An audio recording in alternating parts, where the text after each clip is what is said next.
حضرت سیدنا امام زین العابدین، ایک بندہ آپ کے پاس آیا تو اس نے آ کے کہا حضور میں بھوکا ہوں، مجھے کھانا چاہیے. تو امام صاحب نا اونچی اونچی آواز میں رونے لگ گئے، رو پڑے، درد کے ساتھ روئے.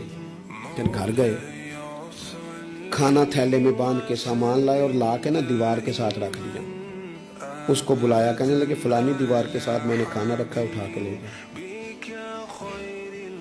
آپ کے صاحبزادے کہنے لگے ابا جی ایک تو رونا آپ کا میری سمجھ میں نہیں آیا، لوگ سوال کر ہی لیتے ہیں، اور پھر یہ کہ آپ نے دیوار کے ساتھ رکھا تھا اسے دے دینے میں کیا حرج تھا. تو امام صاحب فرمانے لگے پتر رویا اس لیے ہوں کہ یار وہ بھوکا تھا اور مجھے پتہ ہی نہیں تھا.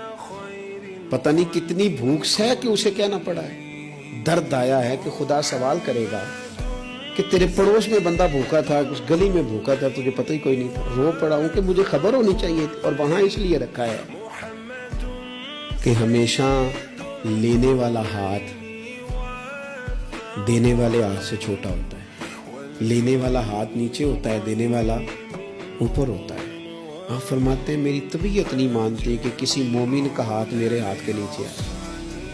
یہ سارے ہاتھ شانوں والے ہیں، لہذا میں ہاتھ سے پکڑاتا ہی نہیں. میں کسی کی نظر کیوں جھکاؤں، کیوں کسی کو اس طرح کا کروں کہ اس کی نظریں جھک جائے میرے سامنے کہ مجھے اس نے دیا ہے اور وہ شکر گزار بنے. فرمایا میں نہیں چاہتا. اتنی بڑی سوچیں جب لوگوں کی ہوتی ہیں تو پھر میرے بھائی انداز اور ہوتے ہیں.